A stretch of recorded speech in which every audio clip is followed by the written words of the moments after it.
Alhamdulillahirabbil alamin bihi nasta'in ala umuri dunya waddin.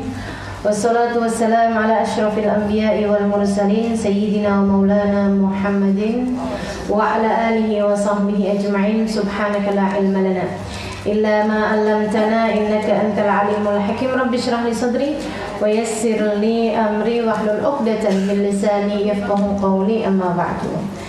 Alhamdulillah, ibu-ibu, teman-teman, saudara-saudariku sekalian yang semoga semuanya dirahmati dan dicintai Allah Subhanahu wa taala, juga adik-adik dan anak-anakku sekalian yang semoga selalu berada dalam pandangan rahmat ridha Allah Subhanahu wa taala insyaallah. Amin ya rabbal alamin.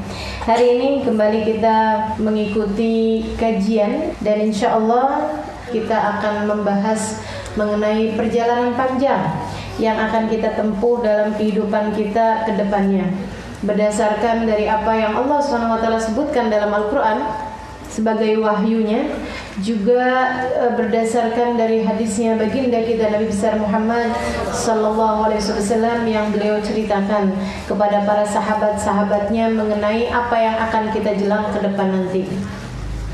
Dan masa depan yang ini adalah masa depan yang paling pasti. Masa depan yang pasti, teman-teman sekalian. Kalau masa depan yang orang-orang selalu sebutkan itu sebenarnya nggak pasti. Nah, nanti kamu akan besar. Nanti kalau kamu besar, kamu akan bekerja. Nanti kalau sudah dewasa, kamu akan menikah. Tunggu dulu. Besar, pasti apa enggak? Nggak pakai mikir jawabnya. Anak kecil akan menjadi besar pasti apa nggak pasti? Nggak pasti. Ada yang meninggal dunia masih kecil kok. Kan begitu? Lagi pula ada yang sudah sampai dewasa juga nggak besar-besar. Kan ada juga. Nah, jadi nggak pasti besarnya. Nanti kalau sudah dewasa kamu akan bekerja. Pasti apa nggak pasti? Nggak pasti. Kamu akan menikah. Pasti apa nggak pasti? Nggak pasti. Nggak pasti nyampe di umur menikahnya. Nggak pasti juga dapat jodohnya. Kan begitu ya? Ustazah jangan bikin sedih para jomblowati dong. Teman-teman sekalian saya muliakan. Nah itu gitu. Jadi memang nggak ada yang pasti, nggak ada yang pasti di atas muka bumi ini kecuali mati dan kehidupan yang sesudahnya. Nah yang akan kita jelang ini adalah yang akan kita sampaikan di majelis ini, masa depan yang memang pasti datangnya karena memang berdasar dari apa yang Allah SWT sebutkan dalam Al-Quran, wa man asdaqu minallahi qila, dan siapa yang lebih benar bicaranya daripada Allah SWT. Shadaqallahul azim, maha benar Allah dengan segala firman-Nya. Jadi firman Allah pasti benarnya. Nah teman-teman sekalian saya muliakan, di masa depan yang pasti nih yang akan kita bahas tentang bagaimana ketika meninggal dunia. Orang meninggal udah pasti kan? Tentang bagaimana alam kubur kita. Orang berada dalam alam kubur pasti apa nggak pasti? Pasti. Teman-teman sekalian, tentang bagaimana datangnya hari kiamat. Pasti apa nggak pasti? Pasti. Idza waqa'atil, tentang apabila sesudah kiamat terjadi padang mahsyar. Pasti apa nggak pasti? Dimulai dari hari perhitungan, kemudian hari pembalasan, kemudian tatoyuri suhuf ya, diberikannya catatan amal-amal kita, kemudian lagi ada syafaat dari orang-orang besar, terutamanya dari baginda kita Nabi besar Muhammad sallallahu alaihi wasallam, ada sirat, hingga kemudian ada surga dan ada pula neraka. Semoga Allah jadikan kita, tempat kembali kita semuanya adalah tempat-tempat yang menyenangkan insyaallah. Amin ya rabbal alamin. Baik teman-teman sekalian yang saya muliakan, itu yang insyaallah akan kita bahas. Mudah-mudahan jadi pembelajaran yang baik bagi kita sekalian, dan juga mudah-mudahan, harapan saya nggak kecil, harapan saya agar menjadikan masa depan kita semuanya cerah ceria insyaallah. Masa depan kita semuanya menjadi masa depan yang penuh dengan kebahagiaan insyaallah.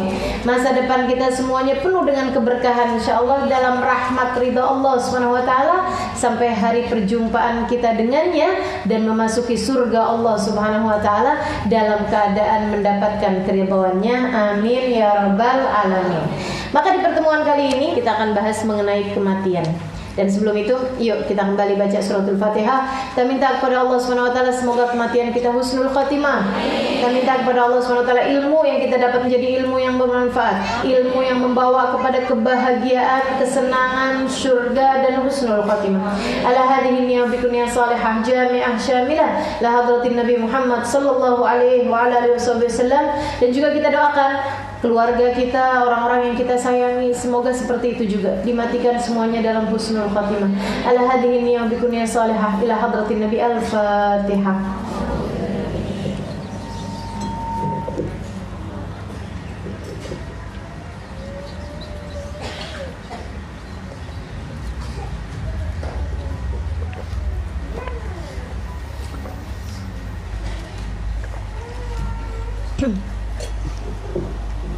Bismillahirrahmanirrahim. Teman-teman saudara sekalian, al-maut, kematian. Apa itu kematian? Saudara sekalian saya muliakan, kematian adalah dalam definisinya para ulama mufaraqatir ruh anil jasad. Pisahnya ruh dari jasad. Pisahnya ruh dari jasad. Ruh itu apa? Ruh itu jiwa. Jasad itu badan kita nih. Kita ini kan terdiri dari ruh sama jasad yang nempel. Kalau nempel jadi satu, namanya hidup di dunia. Kalau udah pisah, berarti udah enggak lagi hidup di atas muka bumi ini. Teman-teman sekalian, kapan nyatunya ruh sama jasad? Saat janin berada dalam kandungan ibunya selama 4 bulan. Nah itu dimasukin tuh ruhnya. Sebelum itu ruh di mana? Saudariku sekalian saya muliakan, sebelum itu ruh kita ini nih, Allah Subhanahu wa taala ciptakan sebelum diciptakannya Nabi Adam 2000 tahun lamanya. Bi alfai am, sebelum 2000 tahun penciptaan jasadnya Nabi Adam, Allah ciptakan semua ruh. Yang pertama kali Allah ciptakan ruh-ruh ini adalah ruhnya Nabi Muhammad SAW. Kemudian semua ruh diciptakannya dari cahayanya Nabi Muhammad SAW. Wa minhu tafarra'al wujudu khalqan ba'da khalqin fima hadatha wa ma taqaddam. Dari cahayanya Nabi Muhammad SAW itulah kemudian diciptakannya segala sesuatu yang ada di alam semesta, termasuk ruh, baik yang terdahulu maupun yang akan datang, baik yang dulu-dulu ataupun yang akan datang. Jadi yang pertama kali Allah ciptakan cahayanya Nabi Muhammad. Dengan cahaya itu diciptakannya alam semesta, diciptakannya bangsa malaikat, diciptakannya surga, diciptakan neraka, diciptakan lauhul mahfuz, diciptakan kursi, arsy, segala macam dari cahayanya Nabi Muhammad. Termasuk Allah Subhanahu wa taala menciptakan ruh kita, teman-teman sekalian. Ruh itu diciptakannya barengan. Jadi kalau umurnya ruh kita, antara umur ruh kita sama umur ruhnya kakek kita seumuran. Kalau bicara ruh, antara kita sama cucu kita, antara kita sama cicit kita, itu ruhnya seumuran, teman-teman saya sekalian. Gak ada yang lebih tua ataupun gak ada yang lebih muda. Semua ruh umurnya sama kalau bicara tentang ruh. Jadi kita seumuran semua nih, termasuk sama Nabi Adam alaihissalam. Tua bener kita ya. Umurnya ruh kita nih tua sekali, teman-teman saya sekalian. Habis diciptakan, Allah Subhanahu wa taala kemudian mengajak bicara sama ruh. Kata Allah Subhanahu wa taala, "Alastu bi rabbikum?" Bukankah aku adalah Tuhan kalian? Semua ruh menjawab, "Bala wa rabbina." Iya ya Allah, Kau adalah Tuhan kami semua. Dan itu teman-teman sekalian, Nabi Muhammad mengatakan dalam salah satu hadisnya yang boleh dirujuk di kitab Anwar Muhammadiyah, beliau mengatakan, "Ana awal man qala bala." Aku adalah ruh pertama yang menjawab bala ketika Allah Subhanahu wa taala bertanya, "Alastu bi rabbikum?" Bukankah aku adalah Tuhan kalian? Ruhnya Nabi Muhammad langsung bersegera, "Bala wa rabbina." Disambung sama ruhnya manusia dari zaman Nabi Adam sampai manusia zaman terakhir, semua baru kemudian menjawab di belakang Nabi Muhammad, "Bala wa rabbina." Karenanya Nabi Muhammad dijuluki sebagai Imamul khalqi ajma'in, imam seluruh manusia. Teman-teman saudaraku sekalian saya muliakan, Nabi Muhammad dapat julukan Imamul Anbiya wal Mursalin, imamnya para nabi dan para rasul, imamnya semua manusia. Khairul khalqi ajma'in, Nabi Muhammad sebaik-baik manusia secara keseluruhan. Yaitu beliau yang pertama kali nyebut bala, baru kemudian diikutin sama keseluruhan manusia. Saudaraku sekalian saya muliakan, habis itu Allah Subhanahu wa taala jadikan roh kita semuanya ini disimpan di bawah naungan arsy-Nya. Sampai ketika rohnya Nabi Adam alaihissalam diciptakan, Allah ciptakan jasadnya dulu dari tanah, dari air, itu ya. Kata Allah Subhanahu wa taala, "Iqra bismi rabbikal ladzi khalaq, khalaqal insana min 'alaq." Allah Subhanahu wa taala menciptakan manusia dari alaq, dari tanah liat, teman-teman sekalian. Nah, itu yang pertama kali diciptakan adalah jasadnya Nabi Adam alaihissalam, diciptakannya dari tanah. Jasadnya Nabi Adam doang yang diciptakan dari tanah dan air. Jasad kita nih nggak diciptakan dari tanah, teman-teman sekalian. Diciptakannya dari apa? Dari sperma ayah kita bersatu dengan indung telurnya ibu kita, kan begitu.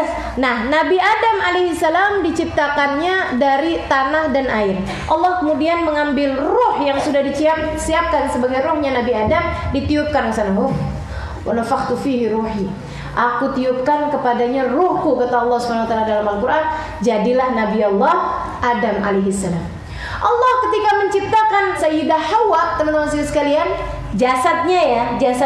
Kalau ruhnya kan memang udah diciptakan duluan. Ketika Allah Subhanahu wa taala menciptakan jasadnya Siti Hawa, Allah Subhanahu wa taala menciptakan jasadnya Siti Hawa dari tulang rusuknya Nabi Adam. Dan itu Siti Hawa doang.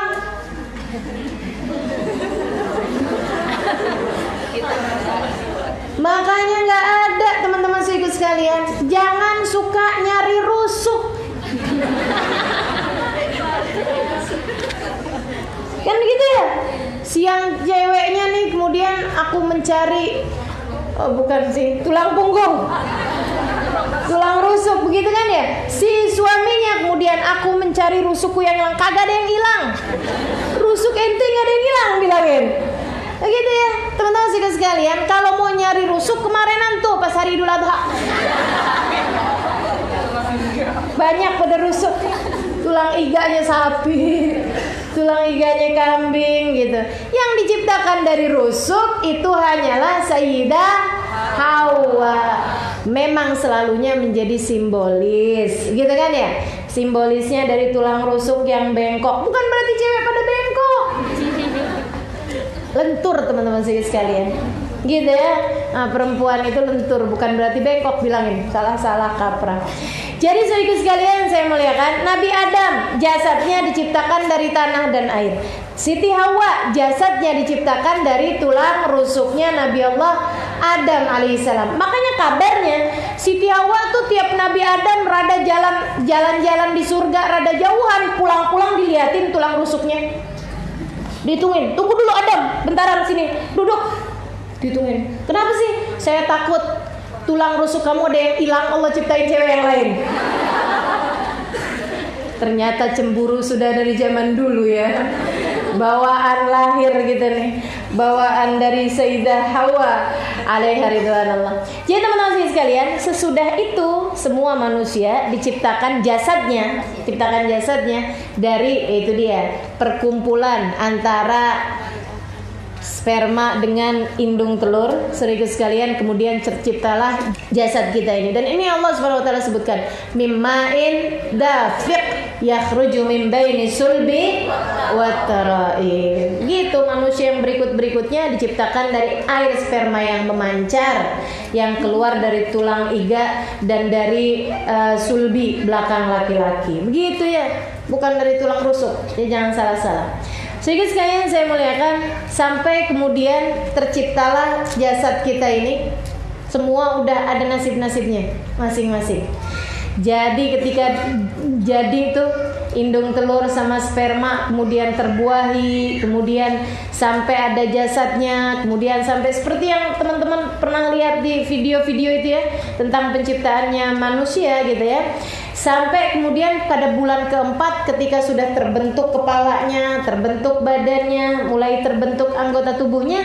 Nah ini saudaraku sekalian saya muliakan, Allah subhanahu wa ta'ala kemudian mengambilkan ruh, memerintahkan malaikat ambilin ruhnya. Gak ada yang keliru saudaraku sekalian, gak ada ceritanya orang keliru. Sebenarnya jasadnya yang mancung, hidungnya gitu ya, itu adalah ruhnya fulan bin fulan. Tapi keliru malaikat ngambil, nggak ada ceritanya. Nggak ada ceritanya. Jadi emang kayak begitu dah kita. Kok bisa ya saya mirip sama tetangga? Jangan-jangan keliru nih. Nggak ada ceritanya. Nggak ada. Emang udah semuanya udah pas-pasnya. Si ini nih gitu ya, si ini nih. Kayak gitu teman-teman sekalian. Diambil kemudian ruh yang sudah dipersiapkan untukmu. Makanya kita nih hidup yang serius teman-teman sekalian. Allah telah begitu serius menciptakanmu. Saya selalu sampaikan, bahkan ketika ada seorang mengadu pada saya, Ustazah, saya baru tahu bahwa saya adalah anak yang tidak diinginkan oleh kedua orang tua saya. Kenapa kok begitu?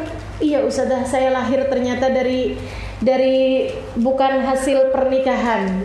Atau misalnya dari hasil pernikahan tapi orang tua saya nggak kepengenan saya lahir. Udah sempet pengen digugurin bolak-balik tapi kemudian jadi juga saya. Bandel dari lahir ternyata ya. Bandel dari rahim. Teman-teman sini sekalian, dia bilang gak diinginkan oleh kedua orang tua saya. Saya selalu sampaikan kepada mereka-mereka yang merasa sebagai anak yang tidak diinginkan. Orang tua jangan sampai membuat anakmu jadi merasa seperti itu. Saya sampaikan pada mereka, andai orang tuamu tidak menginginkanmu sekalipun, kamu harus tahu bahwa Allah menginginkanmu. Ruhmu sudah tercipta 2000 tahun sebelum penciptaan Nabi Adam alaihissalam. Allah sangat serius dijadikannya ruhmu berada di bawah naungan arsy-Nya Allah subhanahu wa ta'ala. Disimpan-simpannya ruhmu tersebut di bawah naungan ars hingga ketika sudah siap jasadmu 4 bulan, kemudian Allah subhanahu wa ta'ala memerintahkan malaikat meniupkan ruh tersebut ke dalam tubuhmu. Dan pada saat itu juga wajib tablahu, ditetapkan oleh Allah Subhanahu wa taala rizkinya, ajalnya, dan juga asyaqiyun am sa'id, apakah dia itu akan menjadi orang yang celaka ataukah menjadi calon penghuni surga. Ditetepin tuh saat kita berada dalam rahim ibu kita. Ustazah, berarti gak ada perlunya dong kita ibadah. Kayak apaan juga kalau ternyata catatan kita adalah ahli neraka, berarti kan sia-sia. Oh, nggak gitu juga Pak. Perlu nggak Ustazah kita ibadah? Perlu. Kenapa gitu perlu? Karena kita tidak tahu. Emang kamu tahu waktu dalam rahim ibu kamu ditetepinya jadi ahli surga apa ahli neraka? Tahu apa nggak tahu? Nggak tahu. Nah kalau nggak tahu, harapan kamu pengen jadi ahli surga apa ahli neraka? Ahli surga. Kalau begitu kerjakanlah pekerjaannya ahli surga. Dan ketaatan merupakan pertanda paling kuat bahwa kamu dulu di dalam rahim telah ditetapkan sebagai ahli surga. Gitu. Kalau mau tahu saya ahli surga apa ahli neraka, lihatin bagaimana kamu terhadap kebaikan-kebaikan. Bersegera, ikut serta, hadir di majelis-majelis, kepengen dekat sama Allah Subhanahu wa taala, mengalir air matamu karena takut dosa, teman-teman sekalian, pertanda kamu telah disiapkan Allah Subhanahu wa taala sebagai calon ahli surga. Gitu. Makanya saya sih kalau ngelihat orang hadir majelis gini, udah deh ahli surga semua. Bukan mudah hadir majelis itu ya kan? Waduh, ada berapa undangan hari ini? Undangan nikahan, undangan arisan, undangan reunian, belum lagi suami yang lagi ada di rumah, belum lagi anak, semuanya pada kumpul di rumah, ditinggalin semuanya. Nggak ditinggal Ustazah, suami saya bawa. Mana dia? Di parkiran. Bukan dibawa ya, ikut namanya, bukan dibawa. Jadi teman-teman sekalian saya muliakan, Seperti itu gitu. Tanda-tanda kebaikan. Kenapa kita perlu berbuat kalau memang sudah ditetapkan ketetapan surga neraka kita dan sejak kita berada dalam rahim ibu kita 4 bulan adalah karena saudaraku sekalian kita tidak tahu. Kita nggak tahu, maka berbuatlah. Ustazah kalau ada orang tahu, nggak ada orang tahu. Beneran tahu Ustazah dia tahu. Tahu dari mana? Dia ngobrol sama malaikat. Kan enggak gitu. Dia dapat mimpi. Mimpi kan bisa iya bisa enggak. Kan begitu ya? Teman-teman sih sekalian. Tapi dia dukun Ustazah, dia orang pinter. Kita juga bisa bikin begitu. Betul nggak? Teman-teman sih sekalian. Nggak ada orang dia bisa baca masa depan. Dia bisa begini, dia bisa begitu. Dia bisa meramal masa depan Ustazah. Ramalannya semuanya benar. Oh nggak usah orang, saya bisa. Emang saya bukan orang? Saudara sekalian nggak usah orang lain. Saya juga bisa kalau disuruh bikin begitu. Kan begitu ya? Semua orang juga bisa. Nih misalnya akan ada artis yang meninggal dunia. Ya iyalah.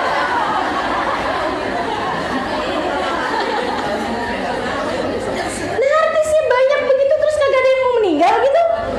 Saudara sekalian saya muliakan 2030 akan ada artis yang bercerai. Ya iyalah. Teman-teman saya sekalian, bukan berarti saya sudah bisa baca masa depan, tapi masa dalam setahun kagak ada artis yang bercerai satupun? Ada aja. Betul apa enggak? Nanti tahun 2025 akan terjadi bencana alam. Bencana alamnya dari lautan ataupun daratan ataupun udara.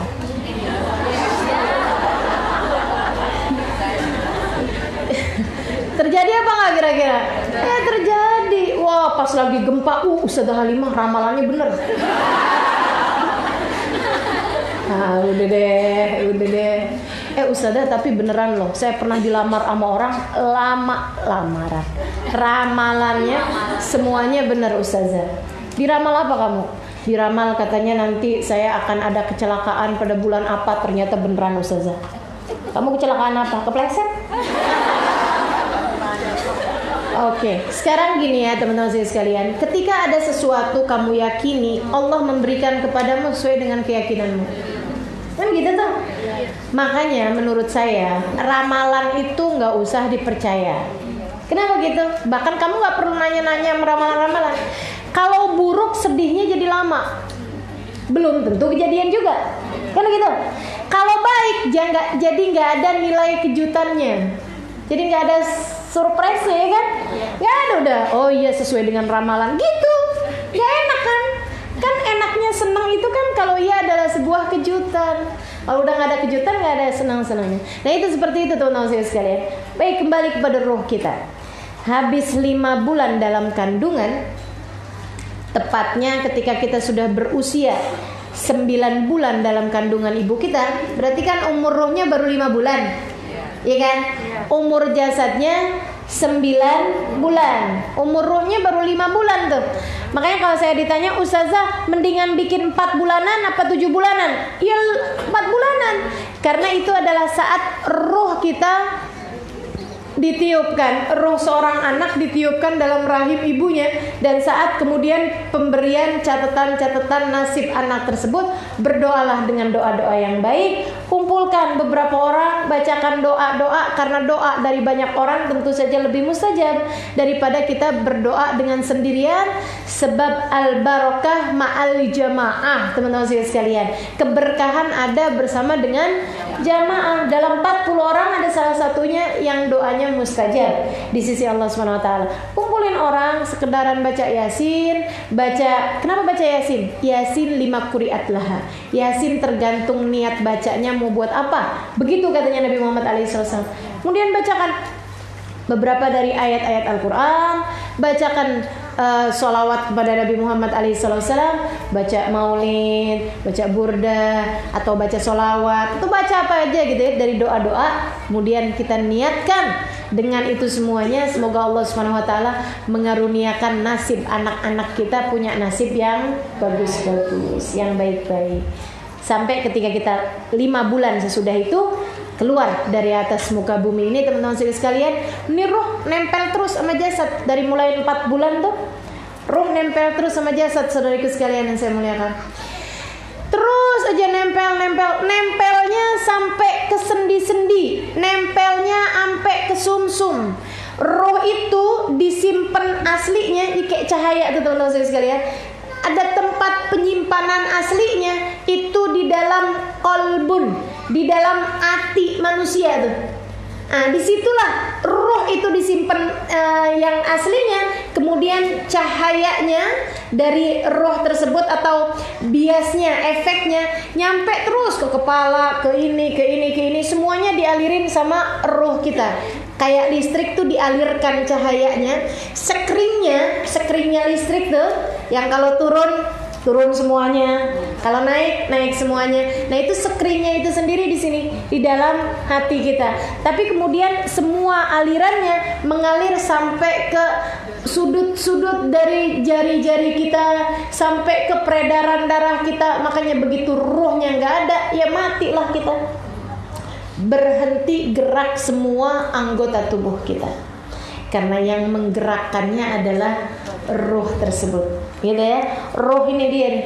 Nah, ini teman-teman sekalian, jari saya bisa gerak-gerak, mata saya bisa lirik-lirik mana-mana, hidung saya bisa menghembus, bisa mengeluarkan, lisan saya bisa berbicara pada saat ini. Bersama dengan itu semuanya ada detak jantung yang terus memompa, ada aliran makanan yang terus tercerna, ada sel-sel dalam tubuh kita yang terus bekerja, ada darah yang terus mengalir, ada otak yang terus berputar. Teman-teman sekalian, ini semuanya adalah karena geraknya atau hembusannya ruh yang ada dalam jasad kita. Begitu ruhnya nggak ada, badan hanya menjadi bangkai. Maka cantikmu sebenarnya bukan ada pada wajahmu, tapi ada pada rohmu. Bagusnya badanmu bukan terdapat pada tangan, kaki, perut, bukan, akan tetapi terdapat pada rohmu. Begitu jasad ditinggalin sama rohnya, nggak ada orang jatuh cinta, walaupun baru berumur 1 hari aja. Ih, cakep banget, ya ampun, mayatnya udah berapa hari nih? Ada nggak? Nggak ada, teman-teman sekalian. Kamu akan tahu hakikatnya badanmu ketika ditinggalkan rohmu. Nah, makanya yang penting itu bukan jasad kita. Jasad ini tunggangan, teman-teman sekalian. Yang penting adalah ruh.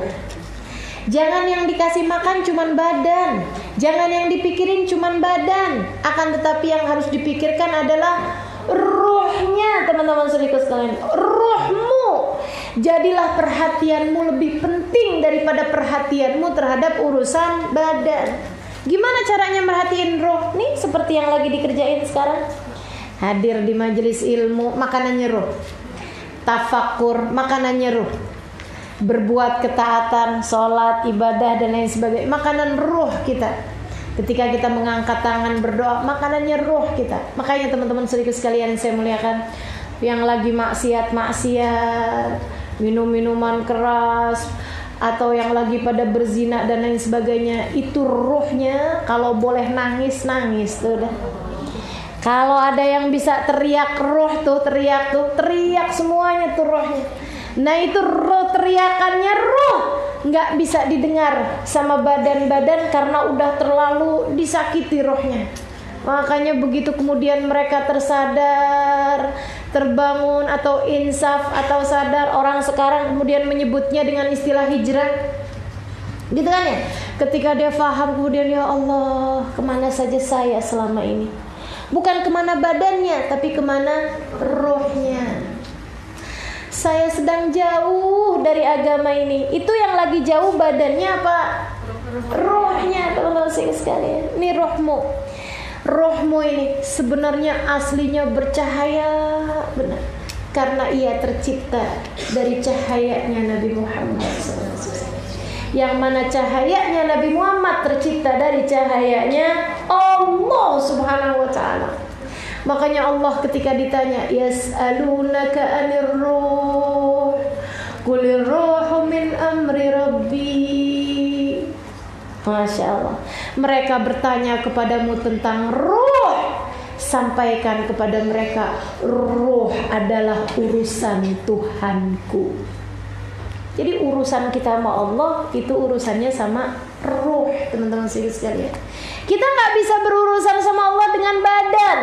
Badanmu kamu mau bikin sholat kayak apapun juga, lisanmu kamu pakai buat berzikir kayak apapun juga, kalau hatimu nggak nyambung sama Allah Subhanahu Wa Taala, kamu sholat hanya ingin biar cepet datang jodohnya, misalnya gitu ya, nggak ada nyambungnya sama Allah Subhanahu Wa Taala. Kamu berzikir hanya agar rezekimu ditambah, misalnya. Teman-teman sekalian, Allah melihatnya, oh kamu nggak menginginkan aku, kata Allah Subhanahu Wa Taala. Nah itu rohmu kemudian tidak sedang dalam keadaan taat kepada Allah Subhanahu Wa Taala. Kamu tidak dianggap oleh Allah Subhanahu Wa Taala.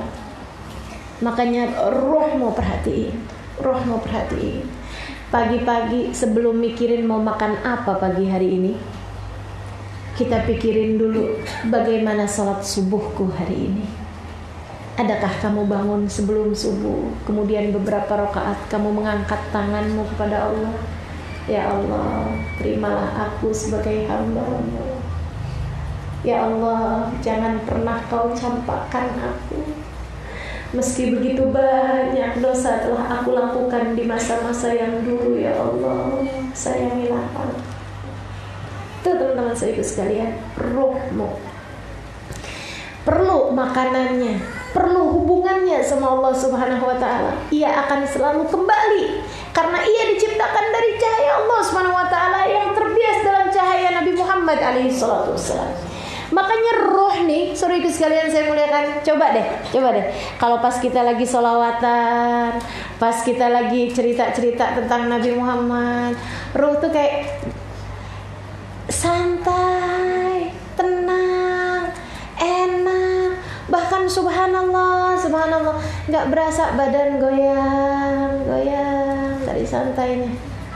Udah ditenangin lagi, astagfirullah kok goyang-goyang gini ya. Udah diam aja, lama-lama goyang lagi, nggak berasa goyang aja. Goyangmu kapan? Kalau sholawatan, kalau zikir, kan gitu ya. Subhanallah, teman-teman sekalian, itu santainya ruh. Senang karena memang aslinya dia terciptanya dari cahayanya Nabi Muhammad SAW. Ustazah, tuh orang-orang yang katanya sama Nabi nggak mau deket, nggak mau begini, nggak mau begitu, kenapa sih? Yang pertama, karena mereka nggak kenal sama Nabi Muhammad SAW, belum kenal sama Nabi Muhammad SAW. Yang kedua, karena mereka kebanyakan membunuh ruhnya, bunuhin rohnya mulu, nggak mau peduli, gitu kan? Nggak mau peduli, udah dikasih tahu di ini, nggak mau peduli. Diceritakan tentang Nabi Muhammadnya yang salah-salah. Nabi Muhammad hanya manusia biasa. Nabi Muhammad sudah meninggal dunia. Nabi Muhammad gitu. Padahal orang Islam yang asli, yang tidak terkontaminasi dengan hal-hal yang tidak baik. Teman-teman sekalian, saya jadi saksinya. Pergi kemana-mana saya, dari pedesaan yang benar-benar desa, nggak ada sinyal telepon, saudara ibu sekalian yang saya mau, di pedalaman Madura, di pedalaman Kalimantan sana, di pedalaman mana. Saya kalau bingung mau cerita apa sama mereka, mau menyampaikan apa yang kira-kiranya nyambung dalam pikiran mereka, nggak usah susah saya hanya perlu bercerita kepada mereka tentang Nabi Muhammad SAW. Dan tunggulah 5, 10 menit, 15 menit air mata mereka berderayan karena rohnya rindu kepada Rasulullah SAW. Saudaraku sekalian yang saya muliakan, roh yang mengikuti Nabi Muhammad SAW, roh yang la ilaha illallah Muhammad Rasulullah, akan selalu mencari Allah dan Rasulnya sebagai yang dapat mengenyangkan rohnya. Gitu pasti. Jadi kalau ditanya apa sih hubungan kita sama Nabi Muhammad, hubungannya bukan hubungan jasad teman-teman sekalian, tapi hubungannya roh. Kok saya biasa-biasa aja ya sama Nabi? Buruan kembalikan rohmu untuk lebih mencintai Rasulullah SAW. Kembalikan rohmu untuk lebih mengenal Allah Subhanahu wa ta'ala sebagai yang telah menciptakan ruhmu, sebagai yang asal dari ruhmu tersebut bermula dari Allah Subhanahu wa ta'ala. Jadi gitu, kulir ruhu min amri Rabbi, gitu ya. Bahkan dari anak-anak kecil ceritain tentang Nabi Muhammad. Enggak usah dah, anak saya lebih tertarik diceritain tentang kancil dan buaya. Atau kalau zaman sekarang Cinderella, ya, princess, kan begitu tuh. Nah ini karena sudah terkontaminasi sama TV-TV apa itu. Kamu jangan sampai mau anak-anakmu kemudian menjadi seperti diri-diri kita, gitu ya, yang akhirnya kemudian baru kenal urusan agama, kedekatan dengan Allah dan Rasulnya di saat sudah dewasa. Nah, kan dari sejak kecil biar ruhnya selalu berbahagia, nggak nyari-nyari lubang yang hilang, nggak nyari-nyari puzzle untuk memenuhi yang kosong-kosong dari ruang hatinya, sebab roh akan selalu mencari yang kosong tersebut yang tidak bisa terpenuhi kecuali dengan hubungan dengan Allah dan hubungan dengan Rasulullah SAW. Dua kotak dari la ilaha illallah dan Muhammad Rasulullah. Nah ini nih roh kita nih terus nempel terus teman-teman sekalian sampai dah datang ajalnya. Ada yang dikasih panjangan, ada yang dikasih pendekan, tapi semuanya dikasih waktu hidup di atas muka bumi ini. Semacam semua dari kita nih dikasih tasbih. Begitu keluar di atas muka bumi dikasih tasbih. Tasbihnya berupa hari-hari kita. Ada yang dikasih panjang bener, ada yang dikasih pendek, ada yang dikasih sedengan, gitu ya. Tiap hari, satu hari berlalu kita ambil tuh satu biji tasbih, set. Satu hari lagi berlalu kita ambil, set. Satu hari berlalu kita ambil, set. Nanti nyampe juga di bongkolnya, di ujungnya, gitu ya. Begitu nyampe ke ujungnya, set, malaikat Israel datang menjemput kita. Segala macam, ada yang pakai sakit, ada yang pakai kecelakaan, ada yang nggak pakai sakit, nggak pakai kecelakaan. Waktu ditanya sama dokter, kenapa ya mendadak meninggal dunia? Dokternya bilang karena jantung. Ya iyalah, orang kalau meninggal dunia jantungnya berhenti. Kenapa dia meninggal dok? Serangan jantung. Katanya gitu, diserang ke jantung. Kagak ada teman-teman saya sekalian. Bukan serangan jantung tuh namanya, tapi saat ruhnya keluar yang tidak disebabkan hal-hal tertentu. Gitu. Itu ya. Kalau udah waktunya mati mah mati aja. Nggak ada sebab apa-apa juga mati aja. Kalau gitu kita nggak perlu jaga kesehatan. Ya salah. Kamu mau hidup dalam keadaan sakit? Kan nggak enak ya. Biar ibadah kita enak, menjalankan fungsi kita sebagai hamba Allah Subhanahu wa taala, khalifatan fil ard, sebagai penghuni di atas muka bumi ini, maka teman-teman saudara sekalian saya muliakan, kita harus jaga kita punya kesehatan agar hidup kita menjadi hidup yang maksimal. Gitu. Jadi sekalian sampai ketika datang ajalnya, ya emang waktunya ada yang dikasih sakit dulu sebagai penyebabnya, ada yang dikasih kecelakaan seperti yang tadi saya sampaikan, tapi nggak bisa maju, nggak bisa mundur. Makanya teman-teman sekalian, ada yang sakit suaminya meninggal istrinya. Bukan berarti malaikat keliru. Soalnya dia lagi baringan di tempat tidur suaminya saja. Pas suaminya lagi dibawa pergi ke dokter, kali malaikat kirain dia lakinya. Nggak ada ceritanya. Wahum la yufarritun, kata Allah Subhanahu wa taala.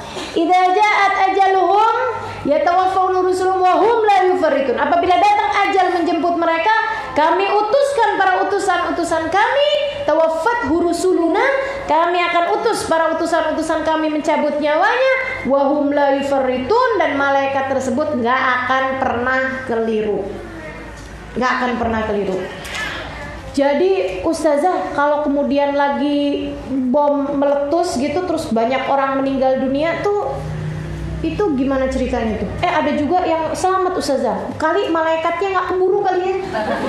Tuh nggak kelihatan gitu. Lagi nyabut-nyabutin nyawa. Cut, oh yang itu tuh. Cut. Ya Allah, dikirain malaikatnya nggak keren. Dikirain malaikatnya nggak canggih. Teman-teman saudara sekalian, bukannya satu malaikat mencabut nyawa beberapa orang. Kamu keliru. Yang ada pada faktanya adalah satu orang dicabut oleh beberapa malaikat. Jangan salah, malaikat tuh jumlahnya sangat banyak. Oh, bukan Israel Ustazah, Israel pemimpin departemennya, menterinya, menteri departemen kematian, ya, membawahi banyak sekali. Ustazah, tapi kadang-kadang tuh ya suka ada musimnya yang meninggal dunia daerah situ banyak banget dah. Kayaknya tuh malaikatnya lagi banyak beroperasi di situ gitu. Ini dikirain malaikatnya tuh nggak canggih. Serius sekalian, canggih yang namanya malaikat. Dimanapun saja kamu akan didatangi. Nggak bisa lari, nggak bisa menghindar, serius sekalian. Al-barazal ladina kutiba alaihimul qatlu ila madaji'ihim. Kata Allah Subhanahu wa taala, kamu takut nggak mau perang karena takut mati. Kamu keliru, kata Allah. Kalau sudah kematian nyampe kepada kalian, maka kematian akan datang bahkan di atas tempat tidur kalian. Sehingga sekalian, sampai ada begitu habis kecelakaan pesawat jatuh, semua orang pada takut naik pesawat, takut mati. Akhirnya kemudian mereka naik kereta api. Kereta api ada yang tabrakan juga, pada mati juga. Naik mobil, padahal kecelakaan mobil yang paling banyak. Kan begitu ya? Begitu tahu faktanya kecelakaan mobil yang paling banyak, nggak mau pergi kemana-mana. Padahal kalau dicari-cari, dilihat-lihat, terbanyaknya kebanyakan orang meninggal di atas tempat tidur. Jangan tidur deh.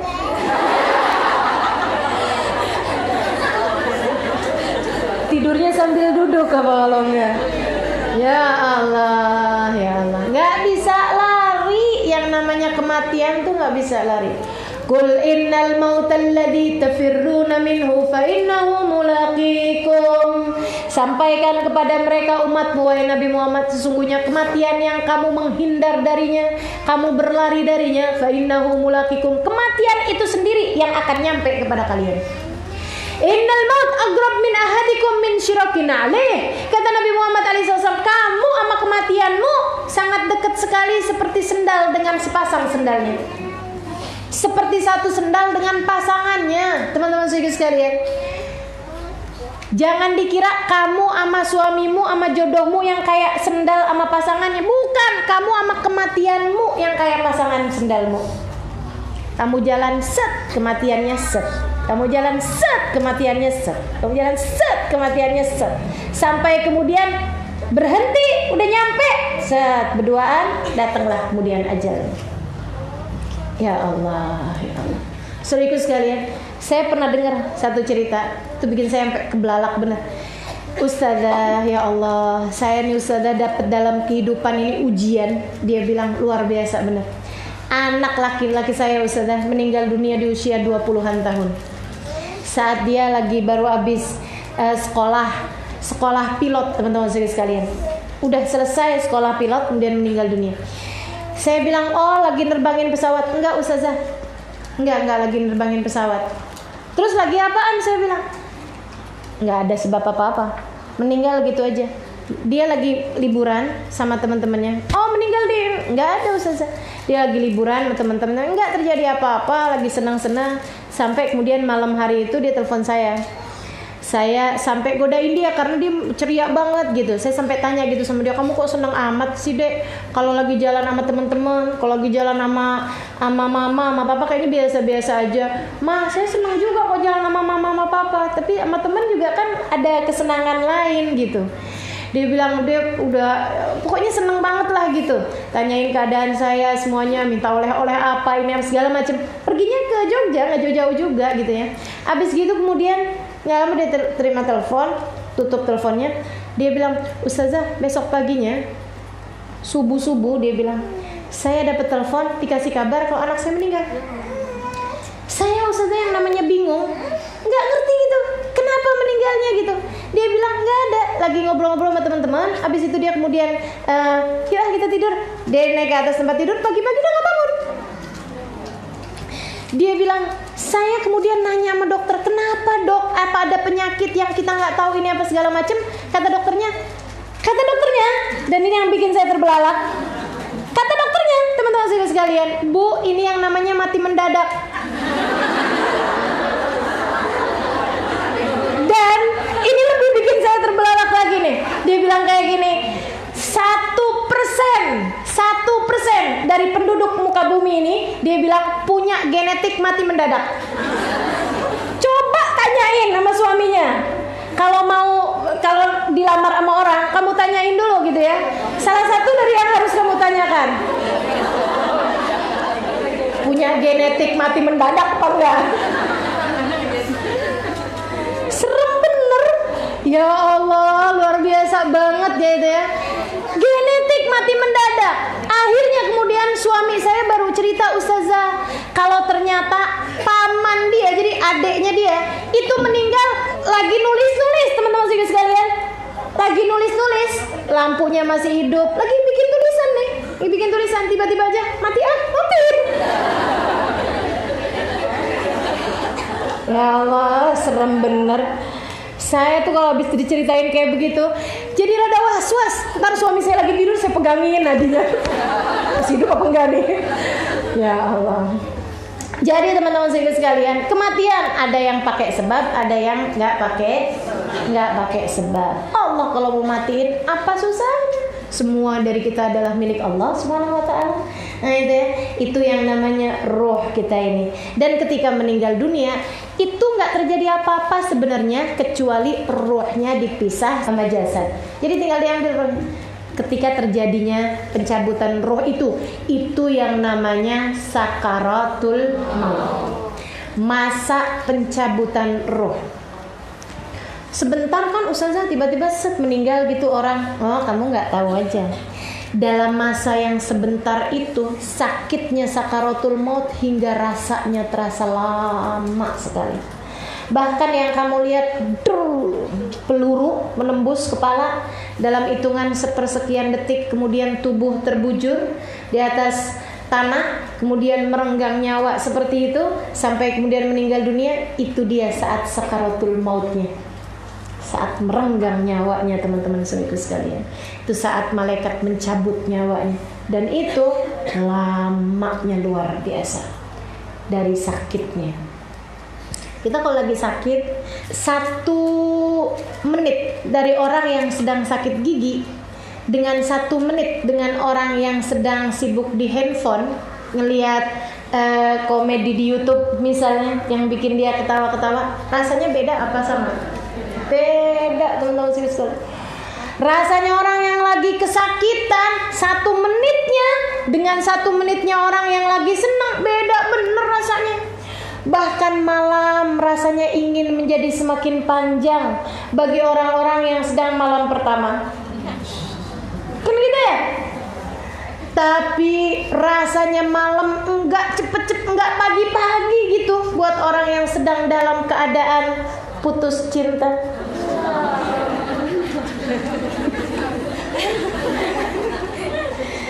Orang lagi dalam keadaan sakit dan sebagainya. Sorry guys, kalian saya muliakan tuh yang lagi sakaratul maut, sedetiknya berasa, semenitnya berasa, lamanya luar biasa.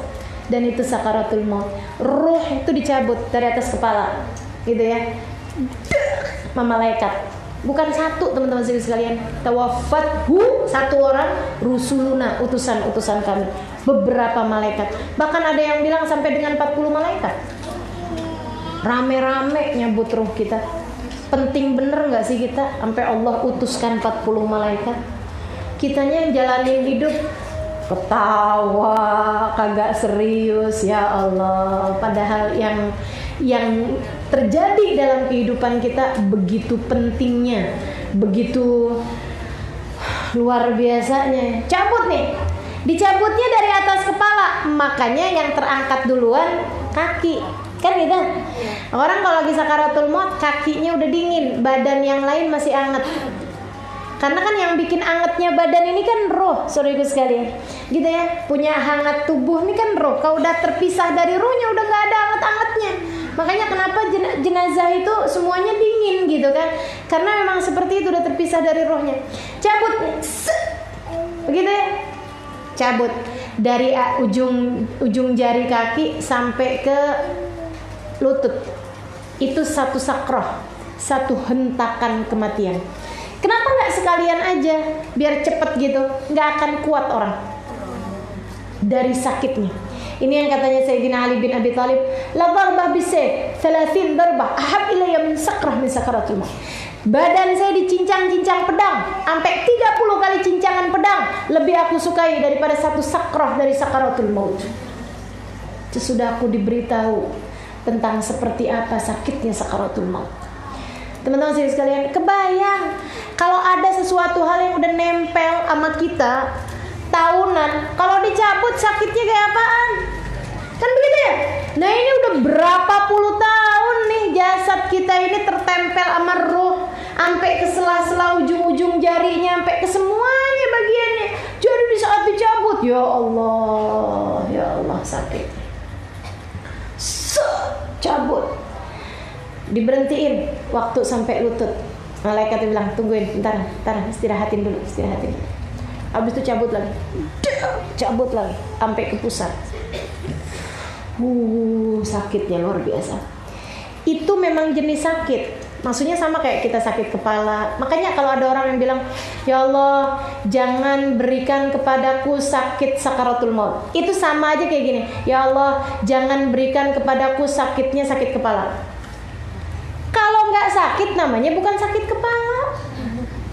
Jelas? Yang ada adalah, ya Allah ringankanlah sakitnya sakit kepalaku. Kan gitu? Makanya doanya, Allahumma hawwin alaina fi sakaratil maut. Ya Allah hawwin, ringankan ya Allah, ringankan sakitnya sakaratul maut. Diringankan. Itu teman-teman saya sekalian, bahkan Nabi Muhammad pun merasakan sakitnya sakaratul maut. Itu kita tahu bahwa memang sakaratul maut sebagai salah satu jenisnya sakit, bukan balasan amal, bukan balasan amal. Sebab kalau balasan amal Nabi nggak bakalan dikasih sakit sakaratul maut. Nabi nggak punya dosa, amalnya semuanya bagus, kan begitu ya. Jadi sakaratul maut salah satu dari jenisnya sakit yang memang harus kita rasakan, sedikit sekalian.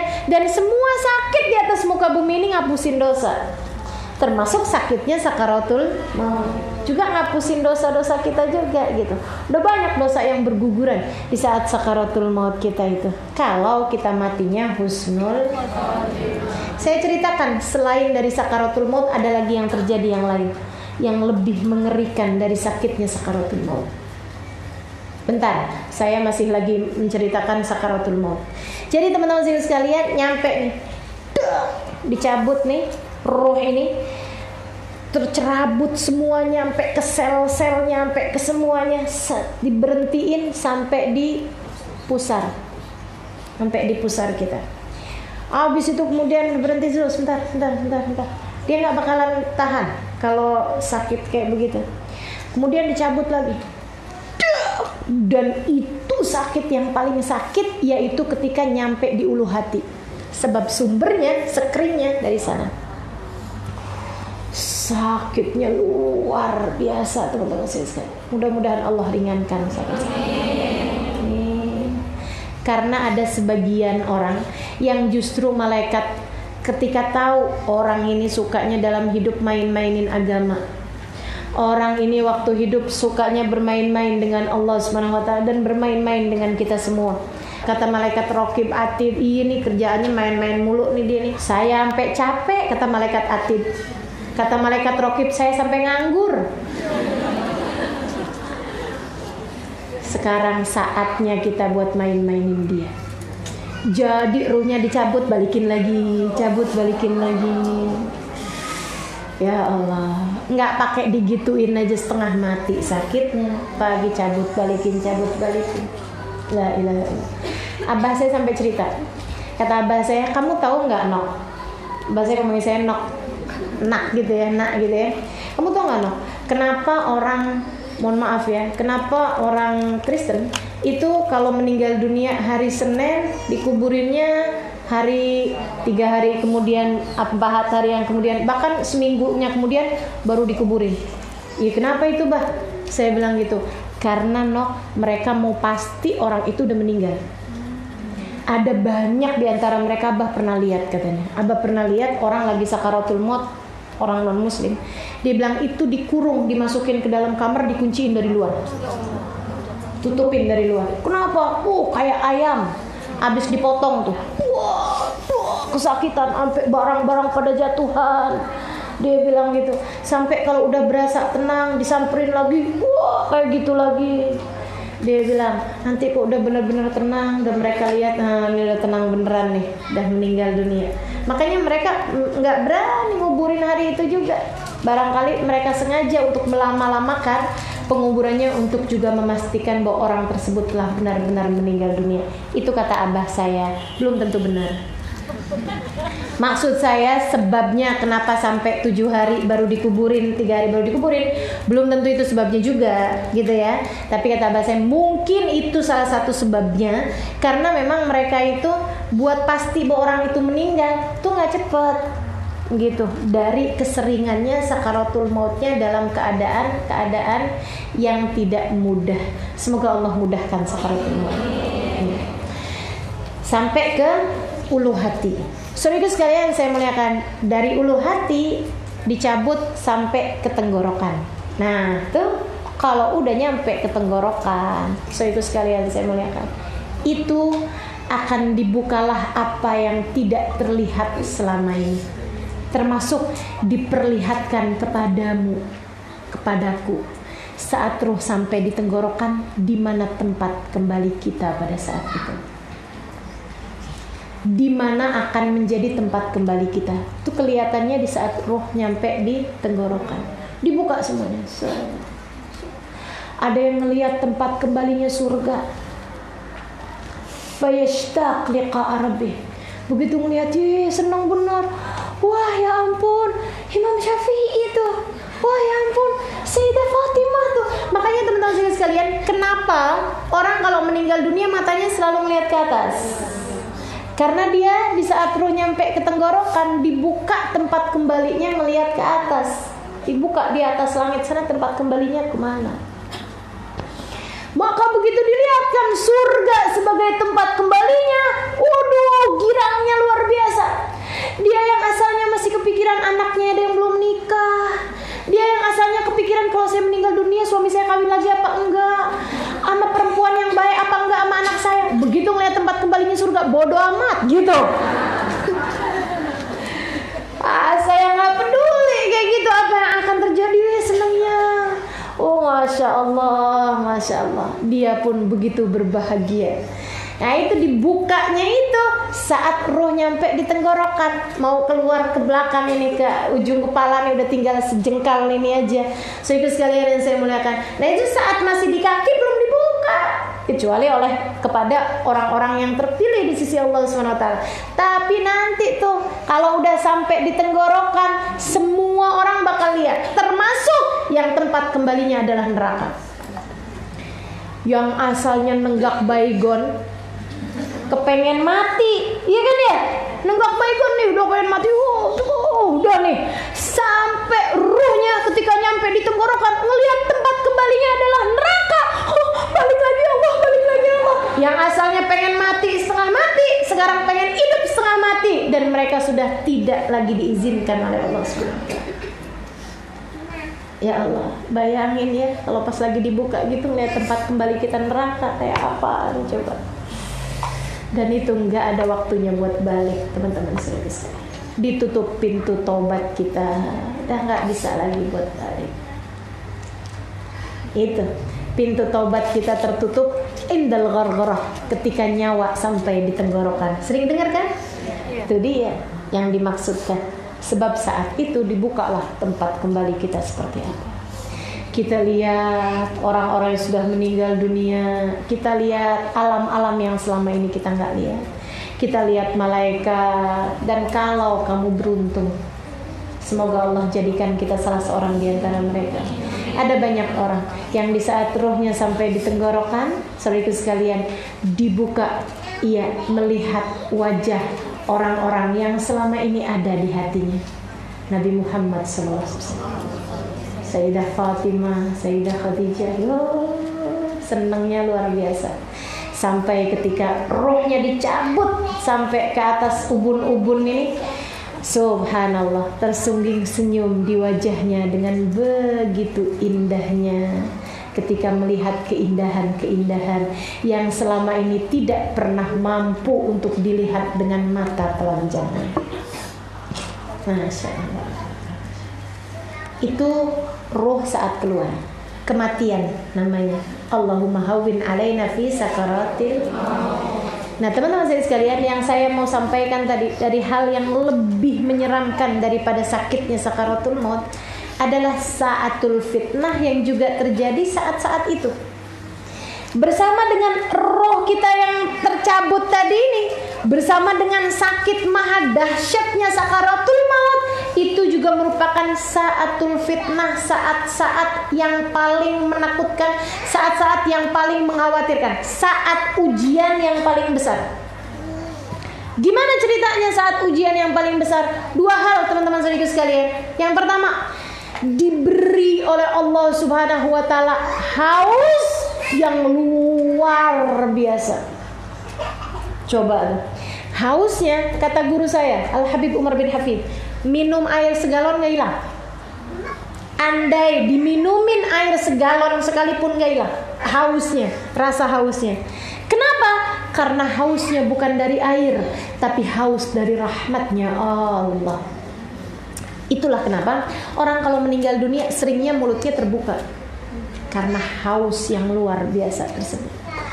Tapi yang ini enggak buat semua orang. Kalau ada orang-orang yang terjaga di sisi Allah, yang Allah Subhanahu wa taala cintai, dia aman dari kehausan pada saat haus luar biasa. Yang kedua, teman-teman sekalian, merupakan waktu yang terakhir yang Allah Subhanahu wa taala berikan kepada setan untuk mengganggu umat manusia. Susah bener enggak tuh? Mana sakit, mana haus, sakitnya luar biasa, hausnya luar biasa. Setan menjadikannya sebagai kesempatan terakhir mengganggu kita. Jadilah setan menggunakan kesempatan tersebut dengan seada-adanya. Katanya setan, nih dia nih adalah kesempatan terakhir saya menjadikan dia salah satu dari pasukan-pasukan saya di hari akhirat. Jadi gimana dia? Macem-macem caranya setan. Allah izinkan, teman-teman sekalian, Allah izinkan. Makanya sebagaimana kita takut dari hal ini, kita juga minta kepada yang mengizinkan setan berbuat seperti itu kepada kita, perlindungan kita dari kejahatannya setan tersebut. Saudara sekalian, saya mengatakan, gimana setan mengganggunya? Dengan izin Allah tentu saja. Setan suka mengganggu kita berupa, kan lagi haus nih. Dalam bayangan kita, teman-teman saudaraku sekalian, ada yang datang bawain air. Airnya, kayaknya dingin banget. Ada apa tuh namanya? Embun-embunnya di balik gelasnya gitu. Kita kayaknya mau jual seluruh harta kita sekalipun buat dapetin tuh air. Jadi kita bilang, sini dong airnya. Ya, nggak ada yang gratis, kata setan gitu. Ya udah deh kalau gitu, saya bayarin pakai mobil saya. Ini padahal orangnya pelit loh. Saya bayar pakai mobil saya. Oh enggak, saya nggak perlu mobil buat apaan? Saya bayar pakai rumah saya. Saya nggak tinggal kayak kamu. Gitu katanya setan. Kalau gitu saya bayarin pakai semua uang saya. Saya nggak perlu uang kamu buat apaan? Saya bayarin dengan seluruh harta saya. Nggak ada perlunya saya sama seluruh harta kamu. Kalau gitu apa yang kamu mauin dari saya? Saya perlu kamu buat sujud sama saya. Ada banyak orang-orang yang semasa hidupnya kedekatannya kepada Allah kurang, sujudnya kepada Allah kurang. Teman-teman saya sekalian, sewaktu hidup sujudnya kepada Allah kurang-kurang, dia kemudian oke deh, sujud doang. Iya, sujud sama saya sekali, udah deh, kelar. Baiklah kalau begitu. Tapi kan saya lagi berbaring kayak begini, saya nggak bisa sujud. Ya, kamu bayangin diri kamu sujud sama saya. Cukup kamu sekedar bayangin aja. Tapi kamu kasihkan airnya, oh, pasti. Dia kemudian sujud, berbarengan dengan roh sampai di ubun-ubunnya, ditiupkannya lah. Saat itu dia kemudian lihat rohnya kembali pada neraka Allah, sebab dia meninggal dunia dalam keadaan sujud kepada iblis. Na'udzubillah. Teman-teman sekalian saya muliakan, itu saatul fitnah, saat ujian paling besar ya. Dan sekalian saya muliakan, yang kedua, kadang-kadang setan dengan izin Allah sekali lagi datang kepada orang yang meninggal dunia tersebut itu dengan cara menyerupai orang-orang yang sudah meninggal dunia. Ini orang kayaknya kalau digangguin sama air, minta buat sujud sama iblis, nggak nurut nih katanya si setan nih. Buat sujud sama saya nggak mau nih. Ya udah dah, ganti teknik. Saudara sekalian, dia pakai teknik yang lain. Dia datang berupa orang-orang yang sudah meninggal dunia, nyerupain nenek kita, kakek kita, bapak kita, ibu kita. Terus ngomongnya kayak gini. Nah, wah, bapak, iya benar, bapak datang sekarang nih. Saya lagi sakaratul maut, Pak, tahu saya. Nah, bapak mau ngasih tahu, ternyata agama yang benar di akhirat itu bukan Islam. Emang beneran, Pak? Iya. Ternyata Tuhan itu Yesus. Ayo dah cepetan, buruan, mumpung kamu masih punya kesempatan. Gitu teman-teman sekalian. Maka itu Nabi Muhammad nyuruh, kalau lagi ada orang sakaratul maut, bisikan syahadat di telinganya. La ilaha illallah, buat ngingetin dia, gitu ya. La ilaha illallah. Kita nggak tahu apa yang terjadi pada saat itu. Nggak usah dibilangin, Pak, tanah di sebelah buat siapa, nggak usah. Atau diingetin gitu kan, kata suaminya, Mama izinin ya, Ma, Papa habis ini menikahnya masih fulan, Ma. Ya Allah. Nggak usah teman-teman sekalian, nggak usah kayak gitu-gitu ya. Akan tetapi diingetin tentang makna la ilaha illallah. Siapa tahu di saat seperti itu dia lagi digodain sama setan kayak begitu, siapa tahu dia kemudian keimanan mengingatkannya bahwasanya la ilaha illallah gitu. Nah, yang ragu-ragu nih waktu hidup di dunianya suka ragu-ragu, sebenarnya agama yang bener apaan ya? Apalagi nih yang sekarang orang banyak bilang agama semua benar. Nah, ini ngaco nih. Itu sama aja kayak ngomong 1 + 1 nggak harus 2 loh. Gitu.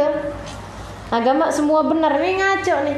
Kalau agama semua mengajarkan kebaikan secara kemanusiaan, itu benar kan begitu ya. Tapi kalau semua agama adalah benar, ini nggak ada ceritanya 1 + 1 sama dengan 2. Nggak mungkin 1 + 1 sama dengan 5, teman-teman sekalian. Ada yang agama, ada yang bilang Tuhannya 1, ada yang bilang Tuhannya 3, ada yang bilang Tuhannya 5. Masa semuanya benar? Nah, itu gimana ceritanya gitu? Jadi nggak benar. Teman-teman sekalian, saya muliakan, itu saatul fitnah. Benar-benar tuh. Jangan kemudian berpikir seperti ini. Mudah-mudahan, bukan jangan ya. Siapa sih orang yang di saat sakaratul maut itu didatengin sama setan? Semuanya, teman-teman sekalian. Karena memang itu adalah saat-saat terakhirnya setan. Hampir semuanya, kecuali pemilik roh-roh yang benar-benar agung, yang ketika kematiannya rohnya bahkan didatangi oleh Nabi Muhammad alaihissalam. Nah, ketika Nabi Muhammad hadir, setan nggak bisa datang. Tapi yang saat sakaratul maut didatengin sama Nabi Muhammad, yaitu dikit banget ya, dikit banget, sampai malu mau minta sama Allah. Tapi kalau nggak minta takut nyesel, kan gitu. Jadi ya minta aja. Bahkan Imam Ahmad bin Hanbal, teman-teman sekalian, itu murid terbaiknya Imam Asy-Syafi'i. Waktu lagi sakaratul maut, keluarganya mentalkin, la ilaha illallah di telinganya. Imam Ahmad bin Hanbal melihat ke satu sisi, terus dia bilang kayak gini, kenapa bu'da? Enggak, jauh bener enggak. Keluarganya heran, ya Allah, ditalkin sakaratul maut malah jawabnya kalau bu'da. Habis itu talkin lagi, la ilaha illallah, kalau bu'da, la ilaha illallah, kalau bu'da. Waduh, khawatir benar teman-teman saya sekalian, sampai meninggal dunia. Khawatirnya keluarganya luar biasa. Allah, ini imam besar, ulama terkemuka, murid Imam Syafi'i, bahkan pemimpin madhab Hambali. Kayak apa coba kalau meninggal dunia nggak bawa iman? Disebut la ilaha illallah, jawabannya kalla. Subhanallah. Bis meninggal dunia, beberapa waktu kemudian salah satu anaknya memimpikan beliau. Satu riwayat cerita begitu, ada yang bilang di saat sakaratul maut kan kadang-kadang ada datang sadar tuh. Nah, di saat lagi datang sadarnya, la ilaha illallah, la ilaha illallah. Oh, gira. Ya ampun, tadi dibilangin kalau bu'da. Dia bilang, saya enggak jawabin kalian. Saya lagi jawabin setan. Setan datang bahkan di kematiannya Imam Ahmad bin Hanbal. Apatah lagi kematian kita, teman-teman. Setan ngomong apa sama Imam Ahmad bin Hanbal? Dia bilang, saya melihat setan gigit jari sambil bilang, futta alaina ya Ahmad. Ahmad, sekarang kamu udah lewat dari kami. Ahmad, sekarang kamu udah berhasil melewati kami. Jadi setan tuh tekniknya macem-macem. Bisa jadi kepada dirimu juga datang dengan teknik yang lain. Ya Allah, seremnya teman-teman sekalian. Kita emang mesti benar-benar minta sama Allah Subhanahu wa taala biar pada selamat di saat sakaratul maut. Itu katanya Imam Ahmad bin Hanbal, setan datang sambil gigit jarinya. Seraya mengatakan, kamu udah selamat dari kami wahai Ahmad. Sekarang kamu udah selamat dari kami. Katanya Imam Ahmad bin Hanbal, saya jawabin dia, kalau bu'da, belum dulu. Tunggu, belum sekarang. Tidak, jauh banget, belum sekarang. Masih lagi, nanti kalau udah ruh saya keluar dengan keseluruhan, baru saya selamat dari kamu wahai setan. Itu setan ketika bilang sama Imam Ahmad bin Hanbal, bukan bilangnya ternyata agama yang benar ini, bukan bawa air, karena tahu Imam Ahmad bin Hanbal bakalan lewat itu semuanya. Setan cuma pengen masukin satu dosa berupa kesombongan dalam diri Imam Ahmad bin Hanbal. Kita kalau dibilangin kamu udah selamat, ya alhamdulillah. Nggak usah nunggu sakaratul maut, sekarang aja. Asal ngelihat orang pakai baju buka-bukaan, kita bilang astagfirullah, nggak selamat ya, alhamdulillah kita sudah diselamatkan oleh Allah. Yakin bener gitu, yakin bener. Kita nggak tahu dia mungkin punya amal ibadah apa, dan kita semuanya juga punya dosa-dosa yang belum tentu diampuni sama Allah Subhanahu wa taala. Lantas bagaimana mungkin kamu bisa punya segitu besarnya keyakinan bahwasanya mereka nggak akan selamat dan kita bakalan selamat, teman-teman sekalian? Semua urusan tergantung di saat sakaratul maut. Tergantung di saat sakaratul. Mudah-mudahan selamat semuanya insyaallah. Ya Rabbal Alamin. Ini ya, sehingga sekalian saya muliakan. Nah, di saat sakaratul maut tadi nih diperlukan untuk talqinus syahadah, biar dia meninggal dunia dengan berbekal syahadat, berbekal kalimat la ilaha illallah. Ustazah katanya ada yang bilang takutnya kalimat la ilaha illallah kepanjangan jadi Allah doang. Nah, itu juga boleh aja, tapi nggak jadi masalah. Sebenarnya seharusnya memang kalimat la ilaha illallah yang Nabi Muhammad bilang, la ilaha illallah laqinu biha mautakum. Kalimat la ilaha illallah talkinkanlah itu untuk orang-orang yang sedang sakaratul maut di antara kalian. Kalau misalnya mau Allah doang, itu juga bagus ya. Tapi memang lebih bagusnya adalah kalimat la ilaha illallah. Sampai dia ngucapin. Nah nih, buat kita yang hidup nih ya, sampai dia ngucapin. Kalau di saat sakaratul maut tersebut itu dia udah ngucapin la ilaha illallah, dah diam. Mau dibilang, tentu aja orang lagi sakaratul maut nggak akan setegas itu ngomongnya ya. Misalnya udah yang la ilaha illallah, udah tuh, nggak usah diajak ngobrol yang lain, nggak usah ditalkin lagi, biar itu jadi kalimat terakhirnya dia. Gitu. Kecuali kalau dianya ngomong kalimat yang lain. Adek mana adek? Misalnya gitu ya, nyariin anak yang paling kecil atau apa gitu, atau nyebut apa, keingetan apa, tuh talkin lagi sampai dia menyebut kalimat la ilaha illallah. Sebab Nabi Muhammad mengatakan, man mata wa qala la ilaha illallah dakhalal jannah. Siapa yang meninggal dunia sedangkan dia berucap kalimat la ilaha illallah, dia akan masuk ke dalam surga. Ustazah, kalau orang meninggal dunianya enggak nyebut kalimat la ilaha illallah, apakah pasti suul khotimah? Belum tentu. Belum tentu. Kita kan nggak tahu hakikatnya dia mati bawa iman apa nggak mati bawa iman. Dan teman-teman saya sekalian, Ustazah, kenapa kok adanya husnul khotimah atau suul khotimah? Emang cuma dua itu doang. Nggak ada pilihan ketiga antara kamu husnul khotimah atau suul khotimah. Apa itu husnul khotimah? Mati bawa iman. Berarti lawannya mati nggak bawa iman. Jadi nggak ada pilihan teman-teman saya sekalian. Semua dari kita harus wajib meminta kepada Allah Subhanahu wa taala mati dalam husnul. Enggak ada ceritanya gitu. Dia mati bawa iman tapi matinya bawa dosa. Ya berarti namanya husnul khotimah. Urusan dosa mah ada hitungannya masing-masing gitu.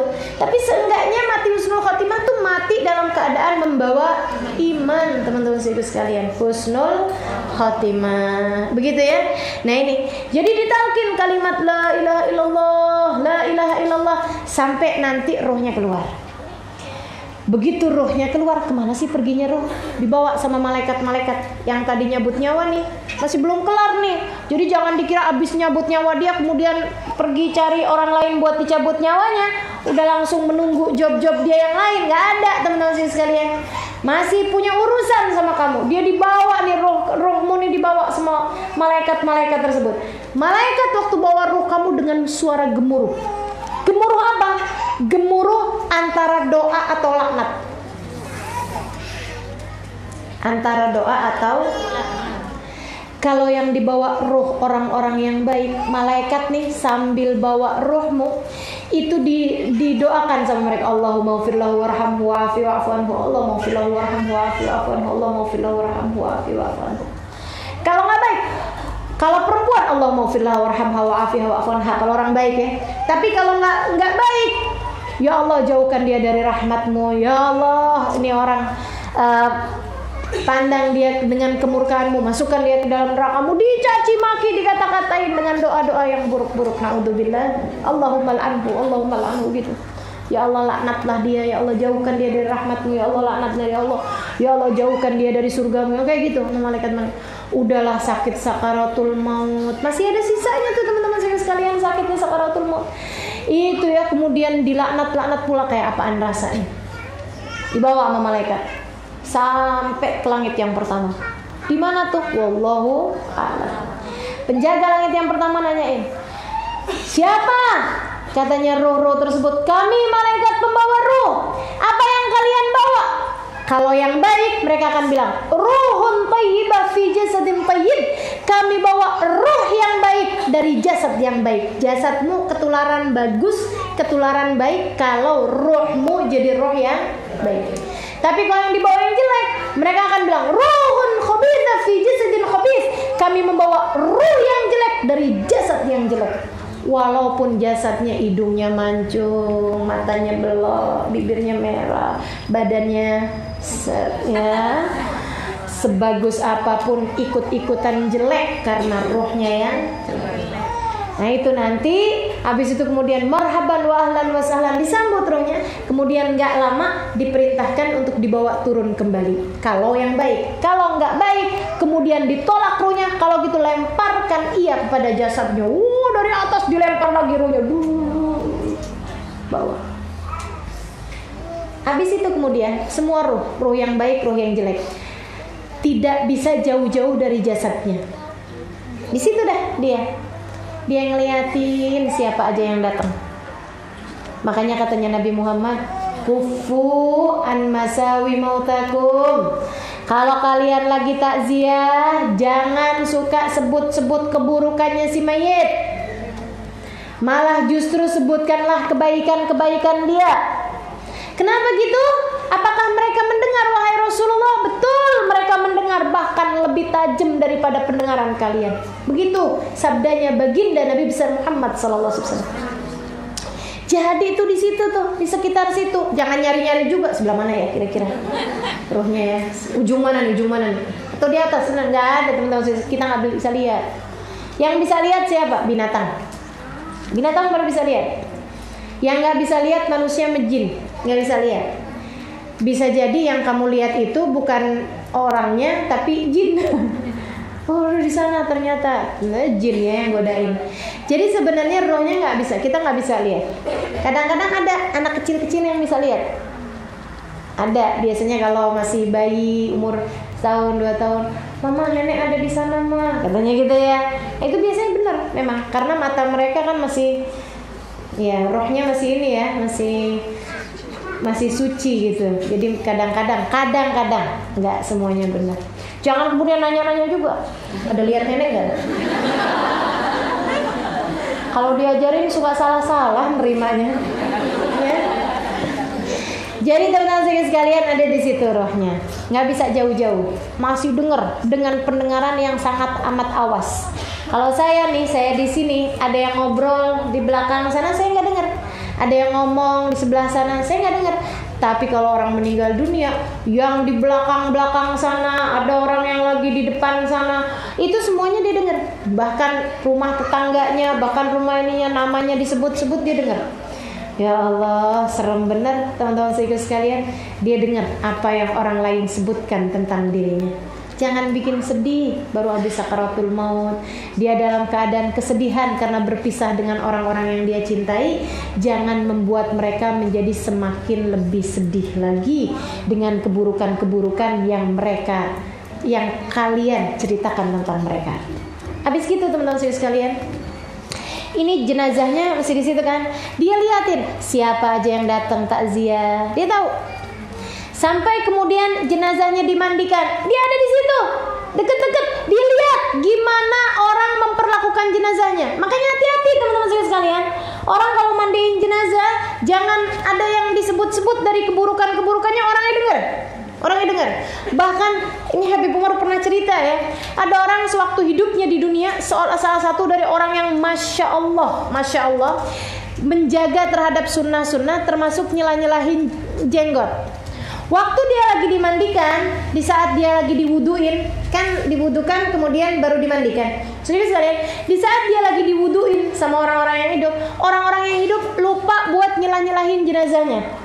Jenazahnya kemudian nunjuk pakai jarinya dia ke arah jenggotnya.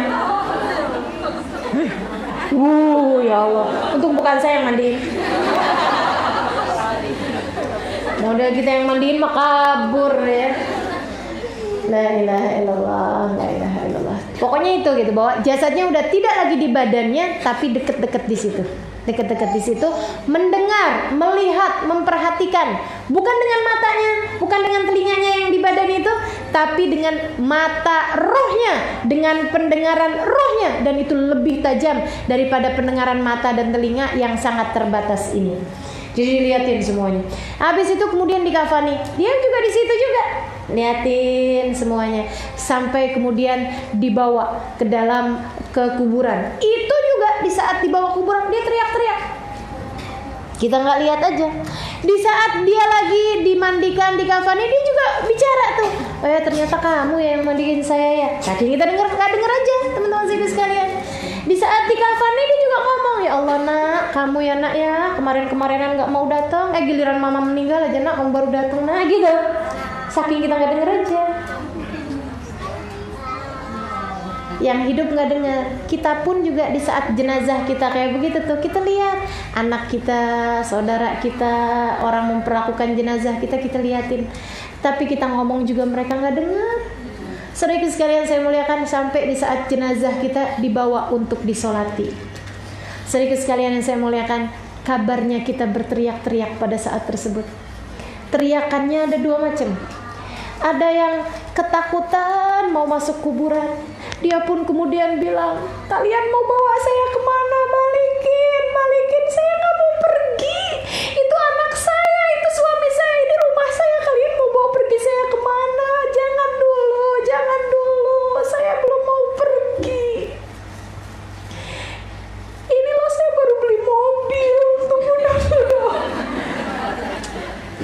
Kata teman-teman Ustazah, saya udah mulai serius-serius.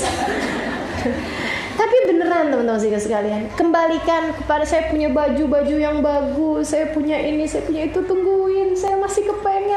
Anak saya ada yang belum saya kawinin, tungguin dulu, saya masih kepengen hadirin kawinannya yang undangannya sudah mulai dibagikan. Saya jangan pergi dulu. Tapi kemana jasadnya pergi, rohnya akan ikut serta juga. Saudara sekalian yang saya muliakan, tapi kalau dia adalah orang yang waktu meninggal dunianya diperlihatkan surganya, diperlihatkan rohnya Nabi Muhammad, diperlihatkan orang-orang soleh-soleha. Oh, begitu jenazahnya dibawa, asri'u bi ila jannati rabbil rahman gharaqaban. Kalau bahasa Arabnya ya, kalau bahasa Indonesianya buruan dong, aduh cepetan, saya udah gak sabar nih, ya Allah, senangnya, ya Allah, senangnya. Segerakan saya sudah tidak sabar lagi, ya Allah, rahmatnya Allah, surganya Allah, saya udah gak sabar lagi pengen ketemu Nabi Muhammad. Akhirnya, alhamdulillah ya Allah, senangnya, alhamdulillah. Gitu kamu akan menjadi roh yang mana, teman-teman sekalian? Apa yang akan terjadi pada rohmu pada saat itu? Dan itu bisa terjadi bulan depan, bisa terjadi tahun depan, bisa terjadi 10 tahun depan, bisa terjadi 20 tahun yang akan datang, bisa terjadi bahkan 50 tahun yang akan datang. Tapi pasti terjadinya. Bisa jadi juga terjadi seminggu lagi, bisa terjadi dalam waktu-waktu yang dekat ini, saudaraku sekalian yang saya muliakan. Kalau nggak segera kita benerin dari sekarang, gimana ceritanya? Teman-teman saudaraku sekalian yang saya muliakan, sampai kemudian dimasukkanlah kita ke dalam kuburan. Sekarang ada sedikit tambahan dari saya untuk gimana caranya menuju kepada kematian husnul khatimah. Apa yang bisa kita lakukan? Ada 4 seenggaknya ya yang bisa kita perbuat di atas muka bumi ini agar memastikan kita berada dalam keadaan husnul khatimah di saat ajal menjemput kita. Yang pertama, teman-teman saudara sekalian, luzumit ta'at. Tetapilah kebaikan-kebaikan yang kamu ingin meninggal dalam keadaan seperti itu. Kama ta'ish tamut. Katanya para ulama, sebagaimana kamu hidup, seperti itulah kamu akan meninggal dunia. Kamu hanya akan meninggal dunia dalam keadaan hati, roh, dalam keadaan roh yang terbanyak di saat kamu hidup di atas muka bumi ini. Nah, kalau rohmu jauh dari Allah, kamu akan meninggal dunia dalam keadaan jauh dari Allah. Tapi kalau rohmu cinta kepada Allah, cinta kepada Rasulullah, kita tetepi ketaatan kepada Allah Subhanahu wa taala, salatnya benar, puasanya benar, zakatnya benar, baca Qur'annya banyak, baca zikirnya banyak, baca sholawatannya penuh cinta, kamu akan dimatikan dalam keadaan hati atau ruh yang seperti itu. Teman-teman saya sekalian, luzumut ta'at, kerjakanlah ketaatan. Ya Allah, saya kepengen meninggal dunia dalam keadaan membaca Al-Quran, tapi baca Qurannya nggak pernah. Jarang-jarang banget buka Quran. Nah ini kan malaikatnya bingung. Ini mintanya mati dalam keadaan baca Quran. Baca Qurannya kapan ya? Nggak mati-mati dia.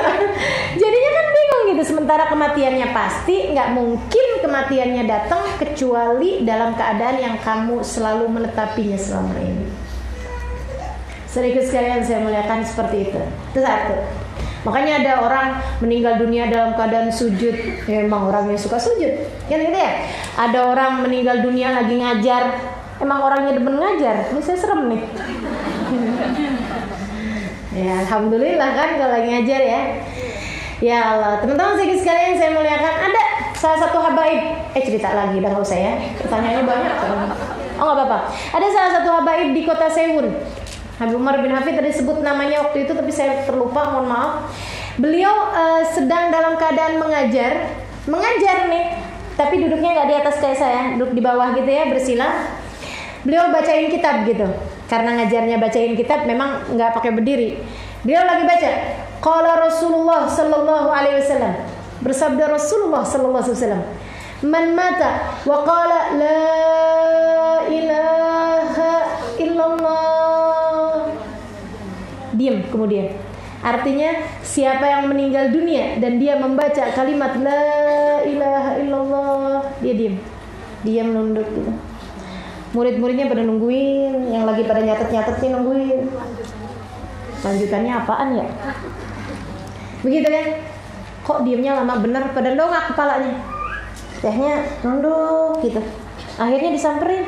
Udah begitu lama kan, maju murid-muridnya, kemudian ngeliatin sudah meninggal dunia. Jadi kelanjutan hadisnya dia lanjutkan dengan prakteknya. Hadisnya berbunyi man mata wa qala la ilaha illallah dakhalal jannah. Siapa yang meninggal dunia sebelumnya membaca kalimat la ilaha illallah, dia akan meninggal dunia, kemudian nantinya akan masuk ke dalam surga. Masya Allah, Masya Allah. Emang demenannya beliau ngajar, senangannya berbuat kebaikan. Ya Allah, mudah-mudahan ya kita semua dimatikan dalam keadaan-keadaan yang baik, insya Allah. Mudah-mudahan kebaikan yang kita kerjakan, hati kita juga di dalamnya. Hati kita juga di dalamnya. Roh kita juga ikut mengerjakan kebaikan tersebut. Kemudian teman-teman sekalian, itu satu. Yang kedua, cintai orang soleh. Hati-hati sama penyakit berupa benci sama orang soleh. Satu aja, bahaya teman-teman sekalian. Bahaya. Itu yang membuat banyak kematian dalam su'ul khotimah. Apalagi kalau semua orang soleh dia gak suka, semua kiai dia gak demen, semua ustadz dicaci maki, semua orang baik-baik semuanya dikata-katain, orang pergi pengajian, pengangguran, katanya gitu. Sehingga sekarang hati-hati. Ngelihat ada beberapa orang yang udah bisa pakai cadar misalnya begitu ya, kemudian itu ya teroris. Itu hati-hati, sedikit sekalian, hati-hati. Yang pakai cadar juga jangan belagu ya. Kemudian menganggap yang belum pakai cadar, apalagi yang buka-bukaan sebagai calon penghuni neraka. Rubba maksiatin auratat dullah ahabbu ilallah min ta'atin auratat kibra. Terkadang kemaksiatan yang membawa kepada kerendahan hati lebih Allah sukai daripada ketaatan yang membawa kepada kesombongan. Gitu. Sedikit sekalian yang saya muliakan, cintai orang soleh. Kenapa gitu? Sebab cintamu akan membawamu kebersamaan bersama dengannya. Dan itu yang kita harapkan dari mencintai orang-orang soleh. Jadi kalau ketemu ada orang soleh, ada orang doanya mustajab, ada orang masya Allah hidupnya, samperin, datengin, minta doa, gitu. Sama orang-orang yang mengajarkan kebaikan, sama ustadz, sama ustadzah, datengin, lakukan sesuatu. Begitu ya, untuk membuat dakwahnya menjadi semakin lebih lancar, dakwahnya menjadi semakin lebih mudah, misalnya seperti itu akan banyak menyelamatkan kita di saat sakaratul maut.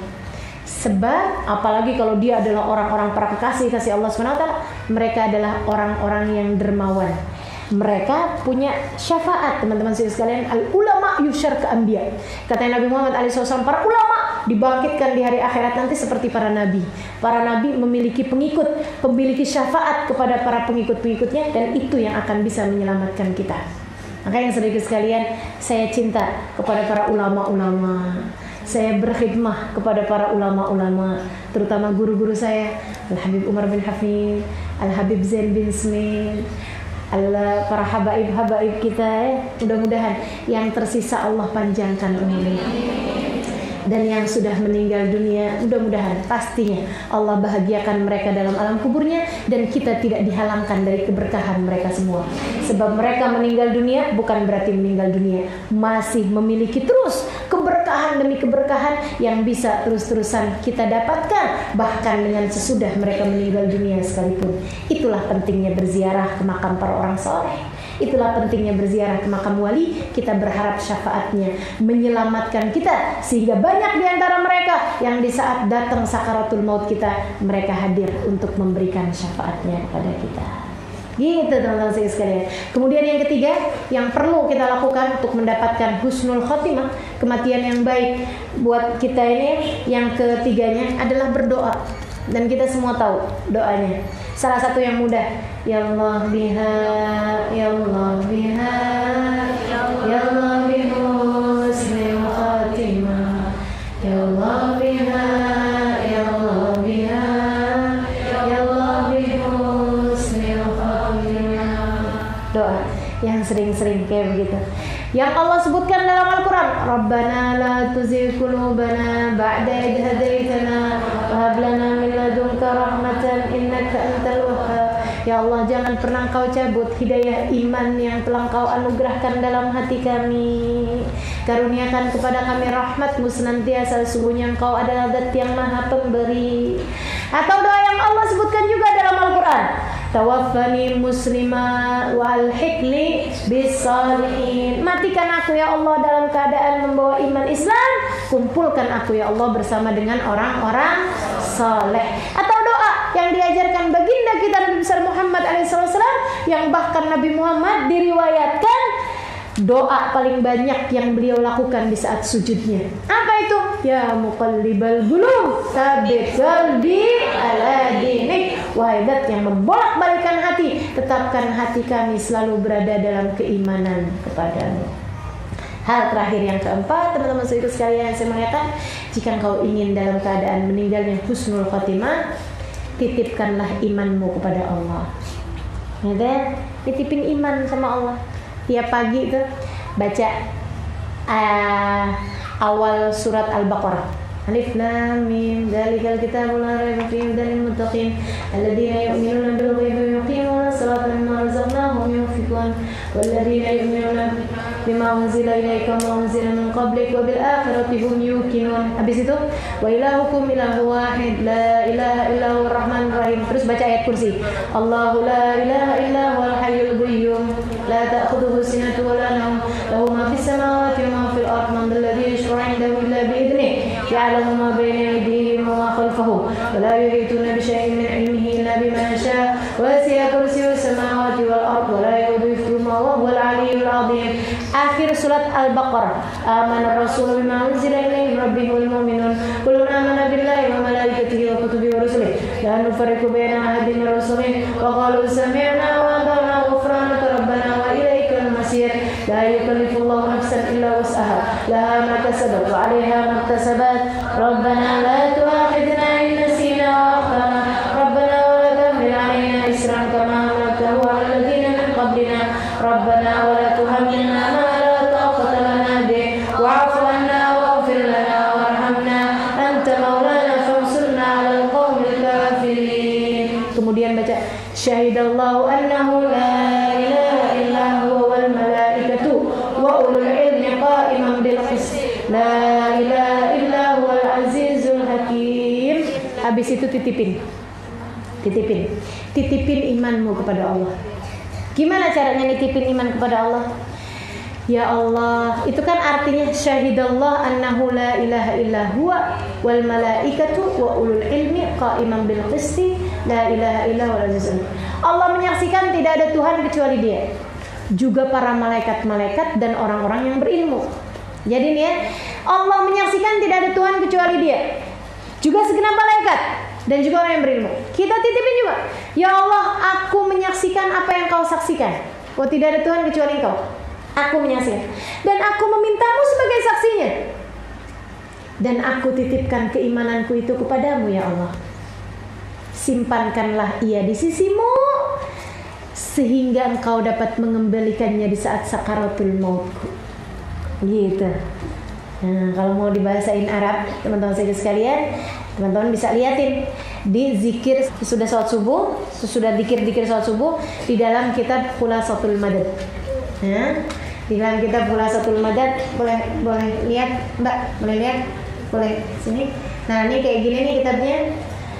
Atau bagi pengguna smartphone, nah ini boleh download. Sekarang kan lebih gampang ya daripada downloadin yang nggak jelas, nggak genah, nggak bener di handphonenya. Biarin handphonemu jadi saksi kebaikanmu juga. Nah itu downloadin Khulasatul Madad An-Nabawi. Nah tuh, nih kayak gini nih keluarnya. Yang di belakang kelihatan nggak? Nggak lihat. Silakan di zoom kameranya. Kamera mana ya? Khulasah lah itu ya, namanya kitab Khulasatul Madad. Itu ada banyak kok iniannya. Saya suka yang kayak gini. Nah itu nanti kita lihat ma ba'dal fajar. Nah tuh ada tuh semua yang tadi kita baca, alif lam mim ini apa semuanya tuh ada semuanya zikiran sesudah pagi, sudah subuh, sudah zikiran subuh.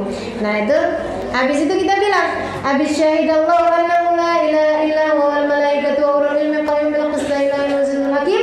Kita baca kemudian wa ana ashhad bima syahidallahu bih wa ushhidullah ala dzalik wa astaudi'ullah hadhihi syahadah wa hiya li indallahi wadi'ah as'alu hifdhuha hatta yatawaffani 'alaiha. Artinya, ya Allah, aku juga menyaksikan apa yang kau saksikan, bahwa tidak ada Tuhan kecuali Kau ya Allah.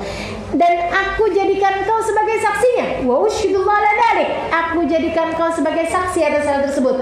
Wa astaudi'ullah hadhihi syahadah. Ya Allah, dan aku titipkan syahadatku ini kepadamu ya Allah. Wa hiya li indallahi wadiyah. Dan syahadat ini aku jadikan sebagai titipan kepadamu ya Allah. Aku mohon untuk Kau jaga. As'aluhu hifdhaha. Aku mohon jagalah ia di sisimu ya Allah. Hatta yatawaffani 'alaiha. Sampai saya dapat meninggal dunia dengan berbekal syahadat. Habis itu kita baca inna ad-dina 'indallahi Islam. Qulillahumma malikal mulki tu'til mulka man tasha, tanzilul mulka man tasha, wa tu'izzu man tasha, wa tudhillu man tasha. Biyadikal khairu innaka 'ala kulli syai'in qadir. Tulijul laila fin nahar wa tulijun nahara fil lail, tukhrijul hayya minal mayyit, tukhrijul mayyita minal hayy, wa tarzuqu man tasha'u bighairi hisab. Saudara sekalian yang saya muliakan, ini diajarkan baginda kita Nabi Muhammad alaihi wasallam kepada Nabi Allah Khidir ketika bertanya, wahai Rasulullah, ajarkan kepada saya bacaan apa yang bisa saya baca untuk memastikan saat kematian saya dapat meninggal dunia dengan husnul khatimah. Nabi kemudian mengajarkan ini kepada Nabi Allah Khidir. Diiringi dengan sesudahnya Nabi Khidir mengatakan, wahai Rasulullah, saya sudah bertanya kepada 70-an Nabi, gak ada yang bisa jawab. Mereka semuanya bilang, ya udah minta aja sama Allah. Gitu aja, gak ada yang bisa mengajarkan saya bacaan-bacaan untuk menitipkan keimanan kepada Allah seperti yang telah engkau ajarkan. Dan insya Allah mudah-mudahan kita bisa amalkan ini sehingga kematian kita datang dalam husnul khatimah. Amin ya rabbal alamin. Taqabbalallahu minna wa minkum taqabbal ya karim. La taufiqul hidayah wal afu minkum. Kita baca suratul Fatihah dengan niat husnul khatimah ila hadratin Nabi al-Fatihah.